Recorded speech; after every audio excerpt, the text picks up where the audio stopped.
Okay, આગળના વિડિયોની અંદર આપણે VSEPR સિદ્ધાંતને આધારે વેલેન્સ શેલ ઇલેક્ટ્રોન પેર રિપલ્શનને આધારે અણુના આકાર વિશેની વાત કરી હતી. તો મધ્યસ્થ પરમાણુની આજુબાજુ કયા કયા પ્રકારના પરમાણુઓ જોડાય તો અણુના આકાર કેવા બને એના વિશેની વાત કરવી છે આપણે. તમારી ટેક્સ્ટબુકની અંદર પેજ નંબર 111 112 113 આની અંદર બધા આકારો વિશેની વાત કરી છે. એની અંદરથી MCQ લગભગ એવું કહે કે JEE નીટની અંદર આમાંથી કોઈ પણ MCQ પૂછાવાની શક્યતા વધી જાય છે, કારણ કે આ ચેપ્ટરની અંદરથી દરેક ચેપ્ટરમાંથી આપણી જોડે JEE ની વાત કરું તો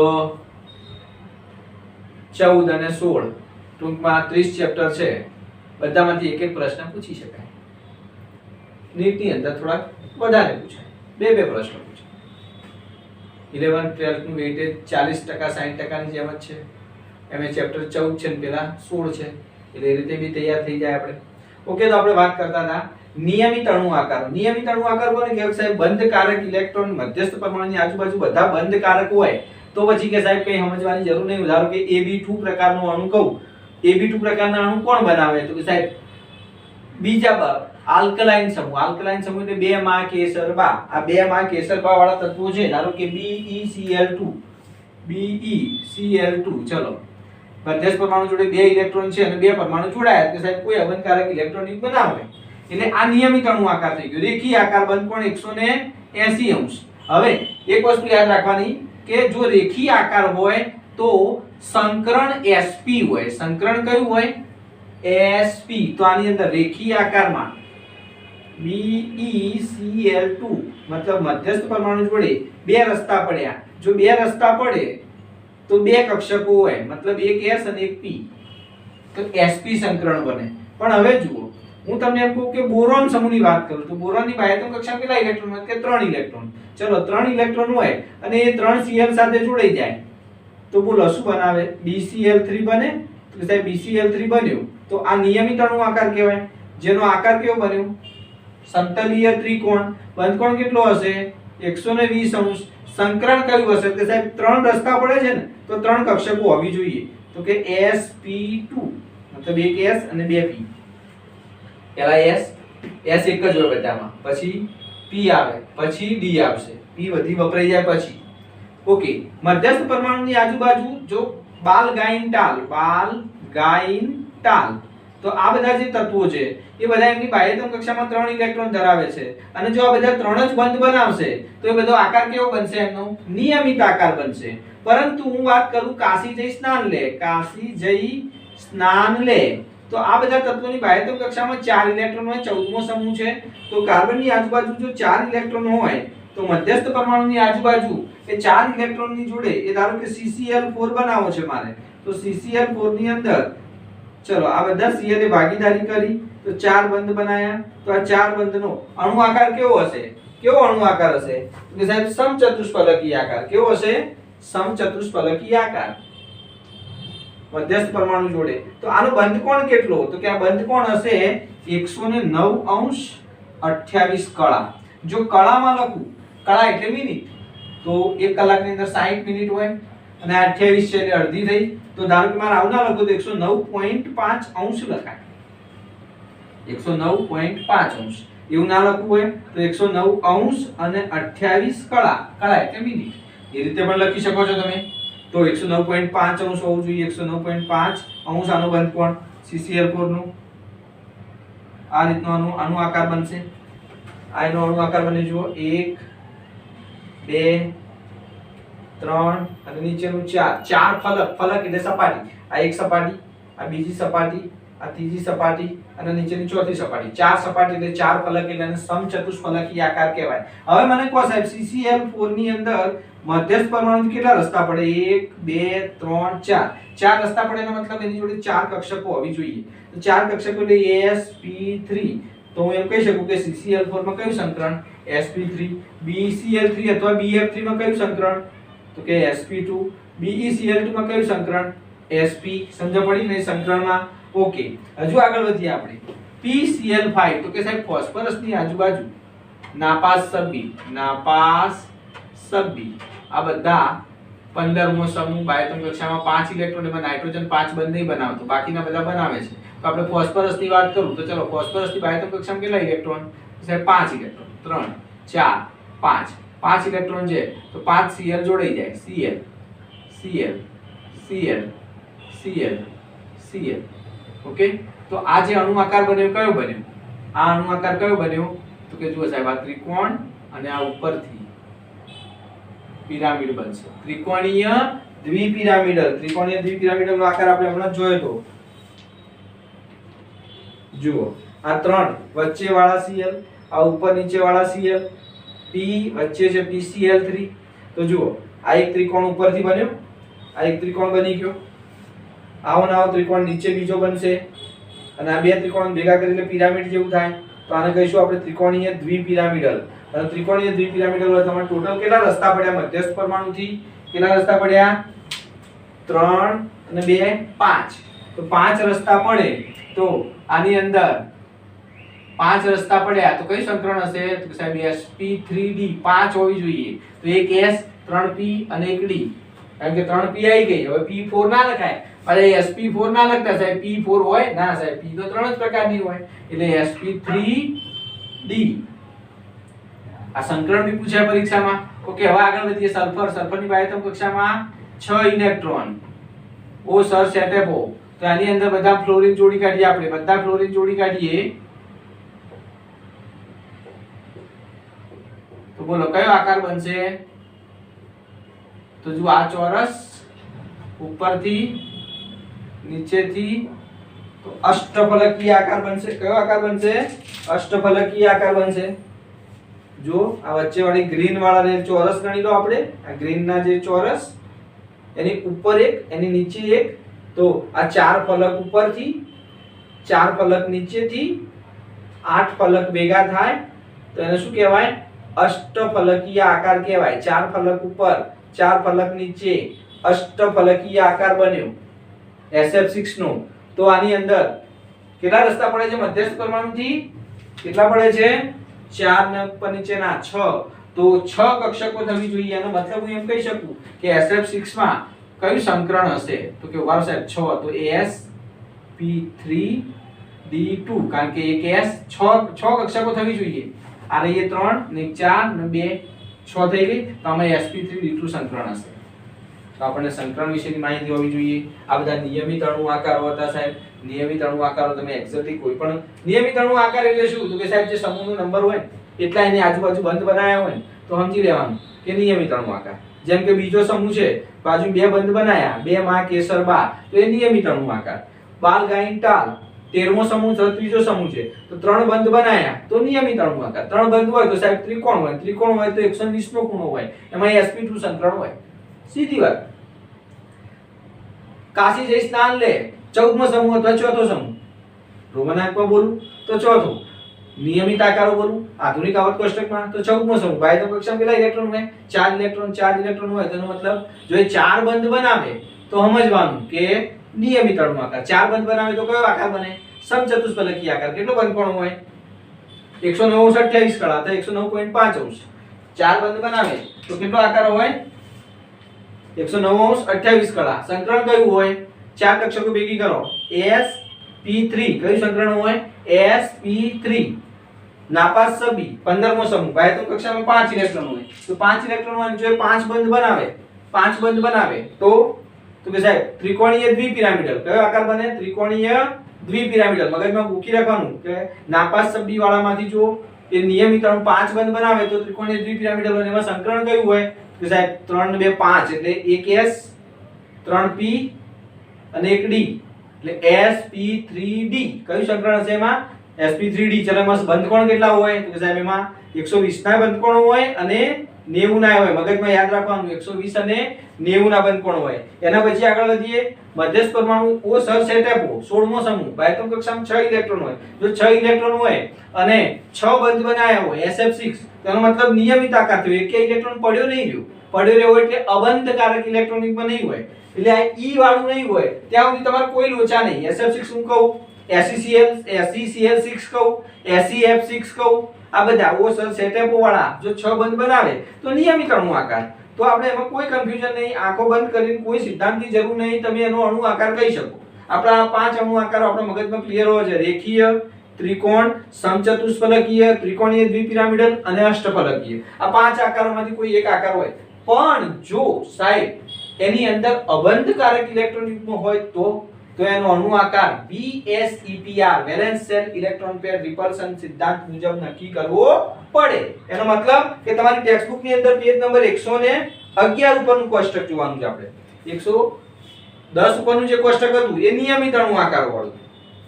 111 ઉપરના કોષ્ટકની વાત કરીએ તો જુઓ, પહેલું લઈએ આપણે AB2E. એનો મતલબ AB3 હોય એની જગ્યાએ જો આ AB3 હોય એની જગ્યાએ આ B ની જગ્યાએ કશું ના હોય, મતલબ ઇલેક્ટ્રોન તો પડ્યા જ હોય. ઇલેક્ટ્રોન તો હોય જ. બોન્ડિંગ અહીંયા બે પરમાણુ જોડાયા ને અહીંયા કોઈ નહીં જોડાયું, ખાલી છે. તો આ જે આકાર કહેવાય એને આ જે પ્રકાર છે એને AB2E કહેવાય. આ પડ્યો રહ્યો કશું નથી એટલે આ E કહેવાય, એન્ટી બોન્ડિંગ કહેવાય. તો AB2E માં કેટલા બોન્ડિંગ કેટલા એન્ટી બોન્ડિંગ? જો તમે કોષ્ટક જોશો તો બંધકારક યુગ્મની સંખ્યા 2, અબંધકારક યુગ્મની સંખ્યા 1, ઇલેક્ટ્રોન યુગ્મની ગોઠવણી 3 ગોઠવાયા કઈ રીતે? તો કે સાહેબ જુઓ,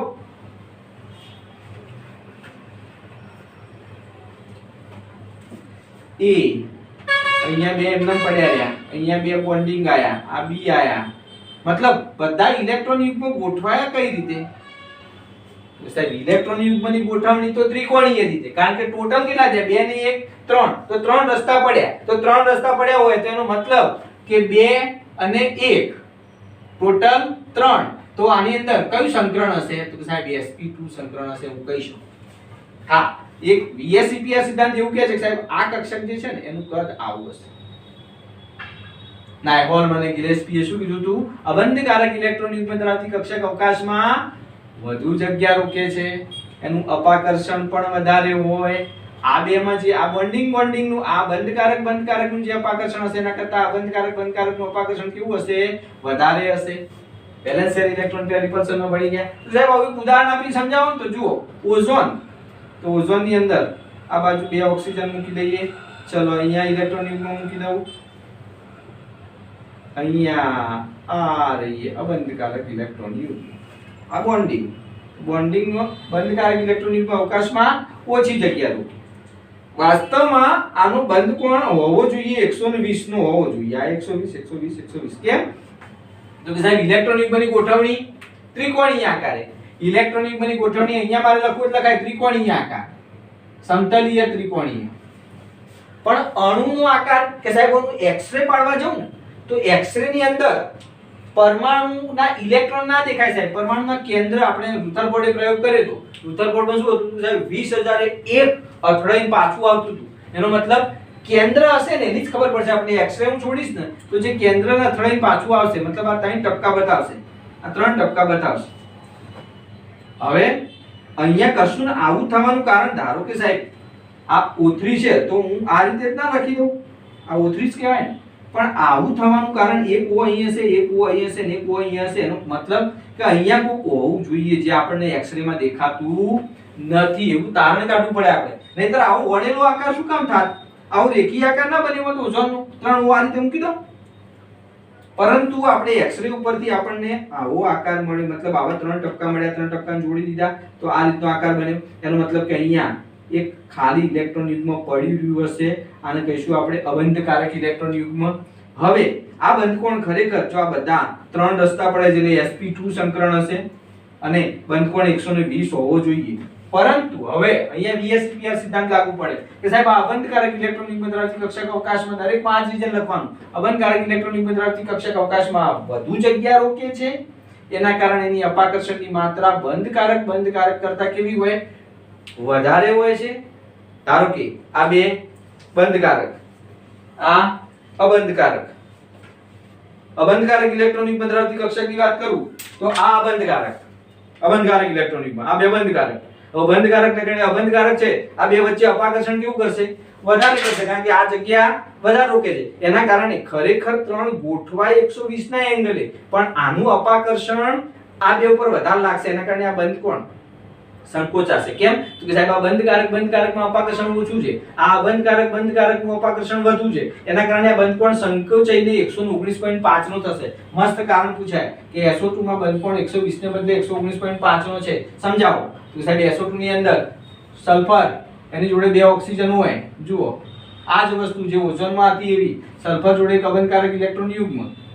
આટલું પહેલા લખી દેવાનું કે SO2 ની અંદર બે બંધકારક અને એક અબંધકારક ઇલેક્ટ્રોન યુગ્મ હોય છે, એટલે કે SO2 Ab2E પ્રકારનો અણુ છે. હવે જો Ab2E પ્રકારનો અણુ હોય તો ઇલેક્ટ્રોન યુગ્મ કયા આકારે ગોઠવાયા? ત્રિકોણ આકારે ગોઠવાયા. પરંતુ અબંધકારક BSEPR સિદ્ધાંત મુજબ અબંધકારક ઇલેક્ટ્રોન યુગ્મનું અપાકર્ષણ બંધકારક ઉપર વધુ લાગતું હોવાને કારણે બંધકોણ 120 થી સંકોચાઈને 119.5 નો બને છે. ક્લિયર? એના પછી જોઈએ આપણે Ab3E બીજો અણુ આકાર જોઈએ. આપણે આ કોષ્ટક આખું સમજ પડી ગઈ. સંકરણનો એક મુદ્દો મેં વધારાનો લખ્યો છે, તમારે લખી દેવાનું. સંકરણ લખ્યું એટલે બંધકોણ બી લખવો પડે આપણે. ચલો આનો બંધકોણ કેટલો હોય? 120 નહીં પણ 120 થી સહેજ ઓછો. કેમ? તો કે સાહેબ આ E ખરું ને, એટલે આવા બધા કારણો પૂછાશે કે ઓઝોનનો એક્ઝેક્ટલી બંધકોણ ઓઝોન છે તો ઓઝોનનો બંધકોણ ખરેખર જોવા જઈએ તો 120 આવવો જોઈએ, પણ નથી આવતું. ઓઝોનનો બંધકોણ 120 થી ઓછો હશે, 119 point something હશે. તો આ બધા કારણો બનતા છે. ઓકે. એના પછી જોઈએ આપણે Ab3E મતલબ બોન્ડિંગ એ જોડે ટોટલ કેટલી કક્ષકો સાહેબ? ટોટલ 4. તો ટોટલ 4 ઇલેક્ટ્રોન યુગ્મ હોય તો મને કોઈ અવકાશમાં કઈ રીતે ગોઠવવાના? 4 હોય તો અવકાશમાં કઈ રીતે ગોઠવવું? કે સાહેબ જો એક અહીંયા ગોઠવો, એક અહીંયા ગોઠવો, એક અહીંયા ગોઠવો અને એક અહીંયા ગોઠવો. કયા આકારે ગોઠવાય? સમચતુષ્ફલકી આકારે.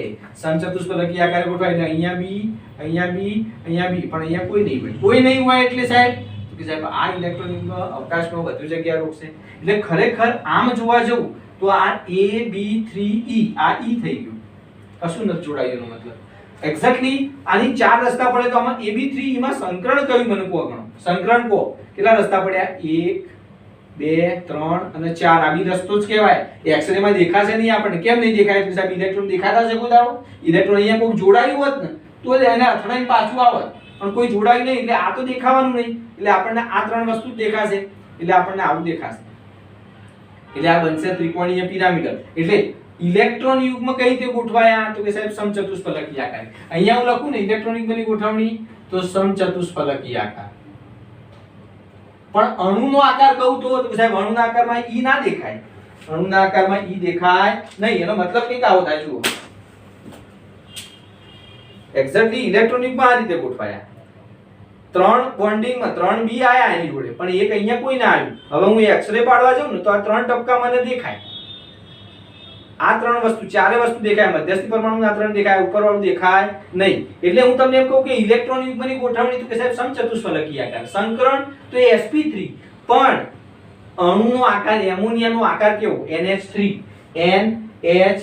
એમોનિયાનો અણુ આકાર કેવો? તો કે સાહેબ જુઓ એક્ઝેક્ટલી કહું તો પિરામિડ.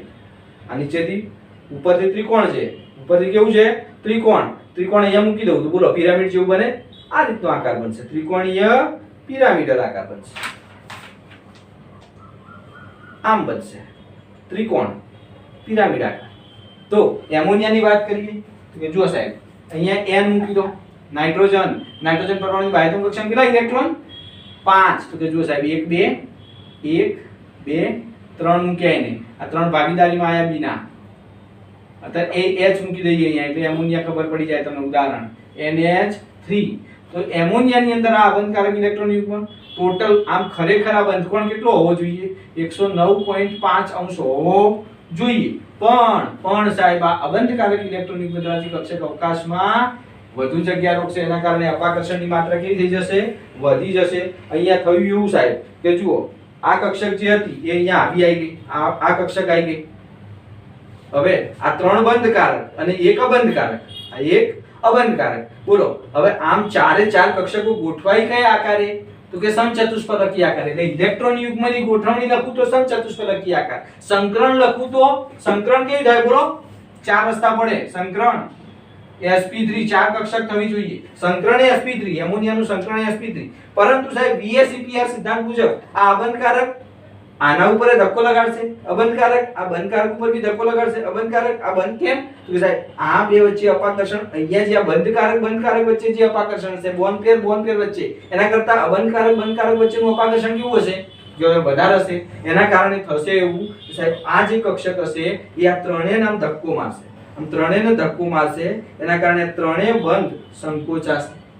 109.5 ના હોવા જોઈએ એની જગ્યાએ આ ખૂણો ઘટી જશે અને ઘટીને બની જશે 107 નો. આ ખૂણો 107 નો બની જશે. એમોનિયાની અંદર 3 હાઇડ્રોજન જે ગોઠવાયેલા છે એનો જે બંધ કોણ છે 107 નો હશે. કોના કારણે? આના કારણે. આને ધક્કો મારે, આને ધક્કો મારે અને ધક્કો મારે. મસ્ત કારણ બની ગયું. બે એમોનિયાનો બંધ કોણ 109.28 ની જગ્યાએ 107 નો છે. સમજાવો સાહેબ. એમોનિયાની અંદર નાઇટ્રોજન પરમાણુ પર એક અબંધકારક, 3 બંધકારક એટલે નાઇટ્રોજન એમોનિયાનો અણુ Ab3 પ્રકારનો અણુ છે. આ બધું લખવાનું આપણે. એમોનિયાનો અણુ Ab3 પ્રકારનો અણુ છે એટલે કે 3 બોન્ડિંગ અને 3 બંધકારક અને 1 અબંધકારક ઇલેક્ટ્રોન યુગ્મ ધરાવે છે. ઇલેક્ટ્રોન યુગ્મની ગોઠવણી સમચતુષ્ફલકી આકારે sp3 સંકરણને આધારે થાય છે. પરંતુ VSEPR આ શબ્દ લખવાનો સિજ્વિક અને પોવેલના સિદ્ધાંત અનુસાર અબંધકારક ઇલેક્ટ્રોન યુગ્મ ધરાવતી કક્ષક અવકાશમાં વધુ જગ્યા રોકે છે, જેના કારણે તેની અપાકર્ષણની માત્રા વધુ હોવાને કારણે આ બંધ કોણ 109.5 અંશથી ઘટીને 107 નો બની જશે. અપાકર્ષણની માત્રા વધી જવાને કારણે લોન પેર બોન્ડ પેર વચ્ચે જે અપાકર્ષણ છે એના કરતા બોન્ડ પેર વચ્ચે ઓછું હશે. એના કારણે આ અપાકર્ષણની માત્રા વધી જશે. એના કારણે બંધ કોણ ઘટી જાય છે. એના પછી આગળ વધીએ આપણે Ab2E2 મતલબ ટોટલ કેટલી થઈ? તો કે સાહેબ 4. Ab2E2 total 4 કક્ષકો. એ જોડે 2B 2B 2E મતલબ અહીંયા 2E હશે. કયો આકાર બન્યો? આમ જોવા જાવ ચોરસ નહીં કે આમ જો સાહેબ ચોરસ ના થાય. કારણ કે આપણો જે અણુ આકાર છે આ રીતનો છે. 4 કક્ષકો આ રીતે ગોઠવવાની છે. આ 4 ની અંદર થશે શું? તો કે સાહેબ 4 માં બે જગ્યાએ કોઈ નહીં જોડાયું હોય. બે જગ્યાએ કોઈ નહીં જોડાયું એનો મતલબ કે સાહેબ ઇલેક્ટ્રોન યુગ્મની ગોઠવણી તમે જોશો ને તો સમચતુષ્ફલકી આકારે. સંકરણ કયું? કે સાહેબ 4 કક્ષકો, 2 બોન્ડિંગ 2 એન્ટી બોન્ડિંગ, 4 રસ્તા પડે તો કયું સંકરણ હોય? sp3. ઓકે સાહેબ. હવે sp3 ની અંદર બંધ કોણ ખરેખર હોવો જોઈએ કેટલો? 109.5 અંશ. Very good. બંધ કોણ 109. પરંતુ હવે પાછી વાત કરીએ પેલા જેવી સાહેબ 2 બંધકારક અને 2 અબંધકારક. આ 2 અબંધકારક, 2 મોટી કક્ષકો હોય. તો બોલો આ બે વચ્ચે તો સાહેબ સૌથી વધુ અપાકર્ષણ આ બે વચ્ચે અબંધકારક વચ્ચે સૌથી, એટલે આ બે દૂર ગોઠવાશે. આ જેવી દૂર જવા જશે ને એવી આ બેને ધક્કો મારશે. આ આને ધક્કો મારશે, આ આને ધક્કો મારશે. મતલબ પેલામાં તો કેવું હતું કે સાહેબ આ એક જ આ ત્રણને ધક્કો મારતી હતી. એટલે અબંધકારક ઇલેક્ટ્રોન યુગ્મ એક જ હતું. એટલે અબંધકારક બંધકારક વચ્ચેનું અપાકર્ષણ થયું. અહીંયા તો જો શું થયું સાહેબ? અબંધકારક વચ્ચેનું અપાકર્ષણ થયું. આ અબંધકારક આ બેનું. હવે આમનું અપાકર્ષણ સૌથી વધારે લોન પેર નું સૌથી વધુ અપાકર્ષણ. હવે એ આ લોન પેર બોન્ડ પેર ઉપર બોન્ડ પેર બોન્ડ પેર ઉપર અપાકર્ષણ કરશે. એવી રીતે આ લોન પેર બોન્ડ પેર ઉપર બોન્ડ પેર ઉપર અપાકર્ષણ. એના કારણે આ બંધ કોણ સંકોચાશે. આ બે જણા ધક્કો મારશે એના કારણે આ બંધ કોણ 109.5 અંશથી ઘટીને 104.H2O ની વાત કરું 104.5 નો બની જાય. તો જુઓ સાહેબ અહીંયા ઓક્સિજન મૂકી દો. ઓક્સિજનની બાહ્યતમ કક્ષામાં કેટલા ઇલેક્ટ્રોન? 6 ઇલેક્ટ્રોન. 1 2 3 4 5 6. એની જોડે હાઇડ્રોજન જોડી કાઢીએ સાહેબ તો 2 બોન્ડિંગ થયા, 2 એન્ટી બોન્ડિંગ થયા. આ બે વચ્ચે જોરદાર અપાકર્ષણ, કારણ કે આ વચ્ચે અવકાશમાં જગ્યા વધારો કે કયા સિદ્ધાંતને આધારે? VSEPR સિજ્વિક અને પોવેલના સિદ્ધાંત અનુસાર. એના કારણે આ આને ધક્કો મારશે, આ આને ધક્કો મારશે. એટલે આ બંધ કોણ હતો 109.5 નો પણ ઘટીને કેટલાનો બની જશે? 104.5 નો બની જાય છે. મસ્ત કારણ બની ગયું સાહેબ. પાણીની અંદર બંધ કોણ 109.5 ને બદલે 104.5 નો થાય છે. સમજાવો. તો આપણે બધું વિસ્તૃત લખવાનું કે પાણીનો અણુ Ab2E2 પ્રકારનો અણુ છે જેમાં 2 બોન્ડિંગ 2 એન્ટી બોન્ડિંગ છે, 2 બોન્ડિંગ 2 એન્ટી બોન્ડિંગ છે. આમ 4 કક્ષકો હોવાને કારણે 4 કક્ષકો અવકાશમાં કયા આકારે ગોઠવાય? સમચતુષ્ફલકી આકારે ગોઠવાય. 4 કક્ષકો અવકાશમાં સમચતુષ્ફલકી આકારે ગોઠવાશે 4 એ 4. પરંતુ 2 બંધકારક અને 2 અબંધકારક ઇલેક્ટ્રોન યુગ્મ ધરાવતી હોવાથી અબંધકારક ઇલેક્ટ્રોન યુગ્મ ધરાવતી કક્ષકો VSEPR સિદ્ધાંત મુજબ અવકાશમાં વધુ જગ્યા રોકે છે અને એનું અપાકર્ષણની માત્રા પણ વધુ હોવાને કારણે બંધકારક ઇલેક્ટ્રોન યુગ્મ ધરાવતી કક્ષકો પર અપાકર્ષણ વધી જશે. જેના કારણે બંધ કોણ 109.5 થી ઘટીને 104.5 નું બની જશે. મસ્ત કારણો સમજણ પડી જાય તો એકદમ ઈઝી છે. મતલબ પાણીનો અણુ આકાર કેવો છે? રેખીય કે કોણીય? હવે આપણને ખબર પડી જોઈએ પાણી છે એટલે H2O એટલે આપણા મગજમાં ક્લિયર હોવું જોઈએ. ઓક્સિજન એટલે 16મો સમૂહ એટલે બાહ્યતમ કક્ષામાં 6 ઇલેક્ટ્રોન. 6 ઇલેક્ટ્રોન સાહેબ 2 જ બંધ બનાવે છે. મતલબ બે જ ઇલેક્ટ્રોન વાપરે છે, આવી ખબર પડવી જોઈએ આપણને. H2O માં ઓક્સિજન બે જ ઇલેક્ટ્રોન વાપરે છે, એનો મતલબ 4 પડ્યા રહ્યા છે. આ વસ્તુ જો સમજણ પડે ને જે વિદ્યાર્થીને, એને જ આ આકાર સમજણ પડે કે ભાઈ H2O Ab2 E2 છે એવી ખબર ક્યારે પડે, તો આ વસ્તુ. હવે ધારો કે હું એના પછીની વાત કરું, તમને SF4 ની વાત કરું, તમારા મગજમાં એકદમ ક્લિયર હોવું જોઈએ. સલ્ફર છે, સલ્ફરની બાહ્યતમ કક્ષામાં 6 ઇલેક્ટ્રોન હોય, તો 6 ઇલેક્ટ્રોનમાંથી જે 4 બંધ બનાવતો હોય, મતલબ 4 વાપર્યા હોય તો 2 પડ્યા રહ્યા હોય, તો આ AB4E પ્રકારનો અણુ કહેવાય. આ ઊંધું વિચારવાનું. સલ્ફર 16મો સમૂહ, બાહ્યતમ કક્ષામાં 6 ઇલેક્ટ્રોન, 6 માંથી એને 4 ભાગીદારી વાપર્યા, એનો મતલબ 2 ઇલેક્ટ્રોન પડ્યા રહ્યા એટલે E કહેવાય. અને 4 વાપર્યા એટલે 4 બોન્ડિંગ કર્યા, તો આ અણુ આકાર કયો બન્યો? ઊંધું પૂછાય કે SF4 કયા પ્રકારનો અણુ છે, અથવા તો AB4E પ્રકારનું ઉદાહરણ આપો, એ રીતે બી પૂછે. ઓકે, ટોટલ કેટલા? તો સાહેબ ટોટલ 5. 5 હોય તો કયું સંકરણ હોય? sp3d. sp3d હોય તો એનો અણુ આકાર કેવો હોય? ત્રિકોણીય દ્વિપિરામિડલ. કયો હોય? ત્રિકોણીય દ્વિપિરામિડલ. ઉપરથી ત્રિકોણ, નીચેથી ત્રિકોણ. હવે સાહેબ એક એન્ટી બોન્ડિંગ હોય તો માની લો કે આ જે છે એની અંદરથી હું એક કાઢી નાખું, મતલબ આ તમને નહીં દેખાય. એક્સ-રે પાડશો તમે તો સામેથી તમે જોશો તો તમને આવો આકાર દેખાશે. સાહેબ આ તો અંગ્રેજીમાં કે કહેવાય. કયો આકાર કહેવાય? કે આકાર. કયો આકાર કહેવાય? કે. દેખાય તમને કે? આ ઊભી લાઈન અને એક આમ ને એક આમ. અથવા બીજા શબ્દોમાં કહું સાહેબ, પેલું ઉચ્ચક નીચક બગીચામાં નહીં જતા આપણે બેસવા માટે, તોડી નાખીએ છીએ, એ કે હાજુ નહીં હોતું. આ ઉચ્ચક નીચક જેને ચીચુડો કહેવાય, ચીચુઓ કહેવાય, સીસો કહેવાય. શું કહેવાય? સીસો. કયો આકાર બન્યો? સીસો આકાર. કોનો? AB4E 4 bonding. અહીંયા કેમ સાહેબ જગ્યા? તો કે અહીંયા જગ્યા નહીં હોય, અહીંયા 2 ઇલેક્ટ્રોન પડ્યા હશે. આ 2 ઇલેક્ટ્રોન પડ્યા હશે ને એના કારણે આપણને અણુ આકાર કેવો બન્યો? કે આકાર અથવા તો ચીચુડો આકાર. ચીચુડો, ચીચુઓ અથવા તો સી આકાર.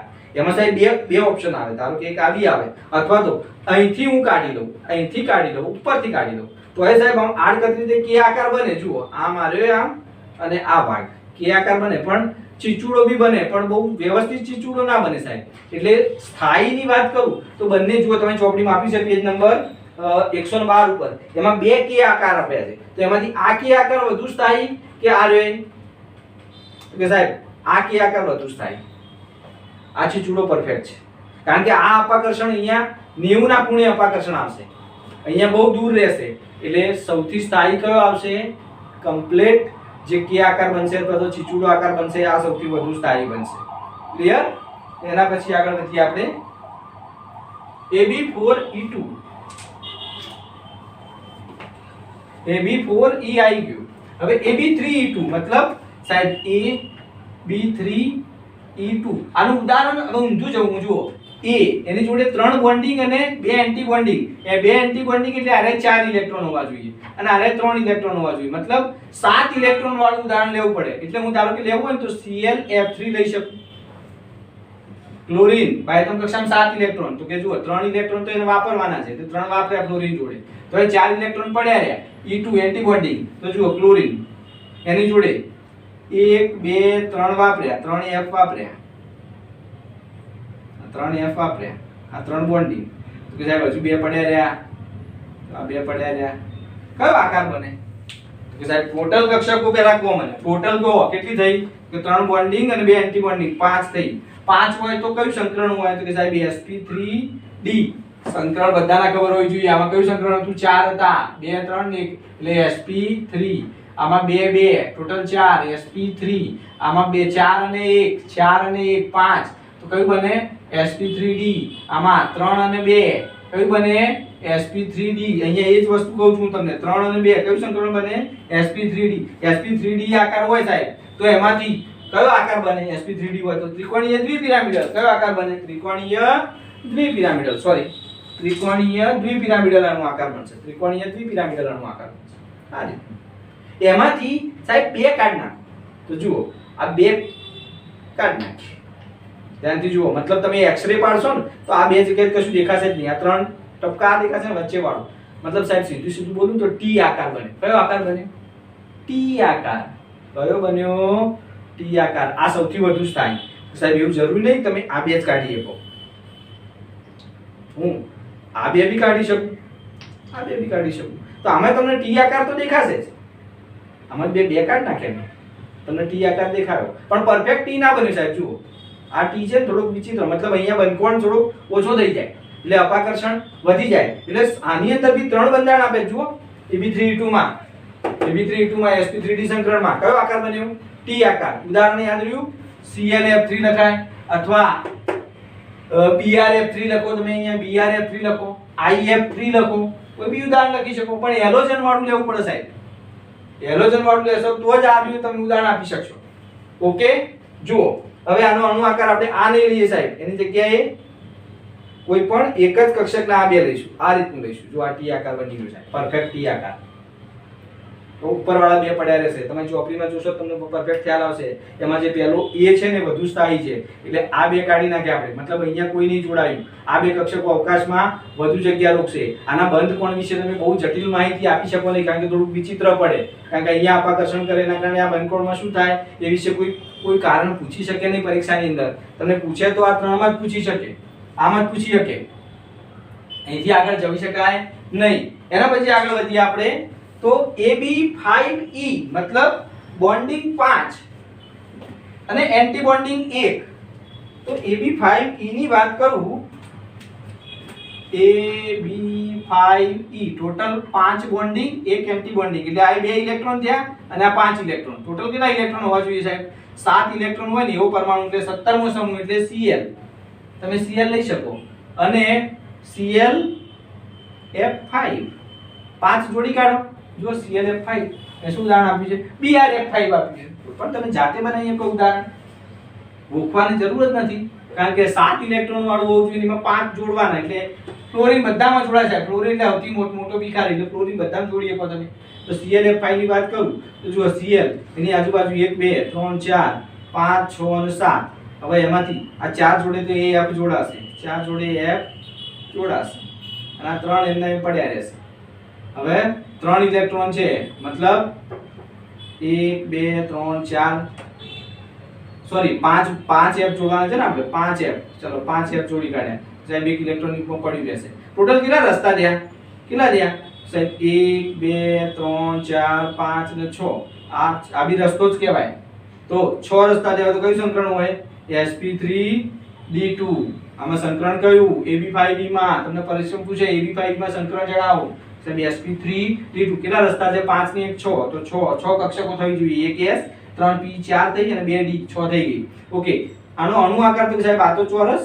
હવે આ પેલી બાજુ નીચે વાળું તો દેખાતું નહીં, આ તો દેખાશે નહીં. આમાં સમજણ નહીં પડતી સાહેબ, આકાર સમજાવો. જુઓ આ રહ્યો ટોટલ ઇલેક્ટ્રોન યુગ્મો. અહીંયા માનો કે કશું ગોઠવાયું નથી, ઇલેક્ટ્રોન યુગ્મની ગોઠવણી અષ્ટફલકીય. હવે એમાંથી આ નીચે વાળું કાઢ નાખું, મતલબ અહીંયા કોઈ નહીં જોડાયું. મતલબ તમે એક્સરે પાડશો તો તમને આ 4 ગ્રીન દેખાશે અને ઉપર વાળો વ્હાઈટ દેખાશે. તો હવે એનો અણુ આકાર કેવો બને? કે સાહેબ આમ તળિયેથી જોઉં તો નીચે ચોરસ, તળિયેથી જોઉં તો નીચે શું છે? ચોરસ, અને ઉપરથી આમ જોડી કાઢો વ્હાઈટ જોડે તો ચોરસ પિરામિડ થઈ જાય. સમચોરસ પિરામિડ. આ અણુનો આકાર ClF5 અથવા BrF5 નો અણુ આકાર કેવો? સમચોરસ પિરામિડલ. કેવો બનશે? સમચોરસ પિરામિડલ. ક્લિયર? બંધકોણ 90 નું. સંકરણ અહીંયા આમ આ નહીં જોવાનું કે સાહેબ આ ClBrF5 પાંચ જોડાયા છે ને, તો 5 જોડાયા હોય તો sp3d, એવું નહીં. BrF5 ની અંદર મધ્યસ્થ પરમાણુની આજુબાજુ ટોટલ 7 ઇલેક્ટ્રોનમાંથી 5 જોડાયા છે ને એક પડી રહ્યું છે. એ પડી રહ્યું મગજમાં ના આવ્યું ને તો તમે આનો આકાર ખોટો લખશો. એટલે મગજમાં આ જોવાનું. બ્રોમિન તો કે ફૂલો કલીઓ બહાર મે આવી. 17મો સમૂહ 7 ઇલેક્ટ્રોન છે છતાં 5 જ વાપર્યા છે, મતલબ 2 પડ્યા રહ્યા છે. તો એક E છે, 5 બોન્ડિંગ અને એક એન્ટી બોન્ડિંગ છે, એટલે ટોટલ 6 રસ્તા પડે છે સાહેબ. એટલે એમાં sp3d સંકરણ ના આવે, sp3d2 સંકરણ આવે. ઓકે, એના પછી આગળ વધીએ. ab4e2 મતલબ સાહેબ આનું ઉદાહરણ લખવું હોય તો કે પહેલા ઉભા રહો સાહેબ. 4 બોન્ડિંગ અને 2 એન્ટી બોન્ડિંગ, એટલે 4 ને એન્ટી બોન્ડિંગમાં એક એન્ટી બોન્ડિંગમાં 2 ઇલેક્ટ્રોન હોય. એક અબંધકારકમાં કેટલા ઇલેક્ટ્રોન હોય? જુઓ મધ્યસ્થ પરમાણુની આજુબાજુ A, એની જોડે 4 બોન્ડિંગ અને 2 એન્ટી બોન્ડિંગ, એટલે E મતલબ આ 2 ઇલેક્ટ્રોન પડ્યા રહ્યા છે. આ 2 ઇલેક્ટ્રોન યુગ્મ પડ્યા રહ્યા છે, આમાં કોઈ જોડાયું નહીં હોય. તો આનો અણુ આકાર કેવો બનશે? જુઓ છે ઉદાહરણ લેવું કેવું લેવાય સાહેબ 8 ઇલેક્ટ્રોન હોવા જોઈએ. કેમ 8 ઇલેક્ટ્રોન? તો કે જુઓ 4 તો બંધમાં વાપરે 1 2 3 4 અને આ બે પોતાના પડ્યા રહ્યા, આ બે પોતાના પડ્યા રહ્યા, મતલબ આ પરમાણુ જોડે 8 ઇલેક્ટ્રોન નું એવું ઉદાહરણ લેવાનું. સાહેબ 8 ઇલેક્ટ્રોન વાળું ઉદાહરણ તો એક જ છે, ઝીનોન જ સંયોજનો બનાવે. તો ઝીનોન ની જોડે 4 જોડી કાઢો તો HCF4 ઝીનોન જ નિષ્ક્રિય વાયુમાં 8 ઇલેક્ટ્રોન હોય તો બધા એને આ કરીને ઝેરોક્સ રાની ની, પણ હિલિયમમાં તો બે જ હોય, બાકીના બધામાં 8 ઇલેક્ટ્રોન હોય. પણ બંધ કોણ બનાવે છે? સંયોજનો ખાલી ઝીનોન જ બનાવી શકે છે. એટલે આપણે ઉદાહરણ લઈશું ઝીનોન HCF4. તો જુઓ સાહેબ આ ઉપર જે કાઢ નાખું, નીચે જે કાઢ નાખું, મતલબ અહીંયા બે ઇલેક્ટ્રોન ખરા સાહેબ, આ ઇલેક્ટ્રોન ખરા પણ એક્સ-રે માં તો આ 4 જ દેખાશે. તો ઓલા 4 દેખાય તો આકાર કેવો બન્યો? ચોરસ. આકાર કેવો બન્યો? આ 4 ને જોડી કાઢો, આકાર કેવો બની જાય? ચોરસ. આ તો દેખાવાના નહીં, તો સમતલીય ચોરસ આકાર બને. વનકોણ કેટલો બને? 90 નો. તો જુઓ અહીંયા સંકરણ કયું? આમાં સંકરણ કયું? તો કે સાહેબ સંકરણમાં ઉભારો, આ 4 રસ્તા ઉપર નીચેના આ બી રસ્તા ગણવાના, ભલે કોઈ જોડાયું ના હોય, બે ઇલેક્ટ્રોન તો પડ્યા છે ને, મતલબ 6 રસ્તા હોય. તો HCF4 માં સંકરણ જણાવો. તો 6 રસ્તા માટે સંકરણ કયું આવે? sp3d2. 6 કક્ષક બનવી જોઈએ, એક s 3p અને 2d, 6 કક્ષક થાય તો sp3d2 સંકરણ બનશે. તો આ બધા અણુ આકારો વિશે આપણને માહિતી હોવી જોઈએ. પછી એક આ વસ્તુ આપણને ખબર પડી ab4e માં કઈ સ્થાયી રચનાઓ હોય?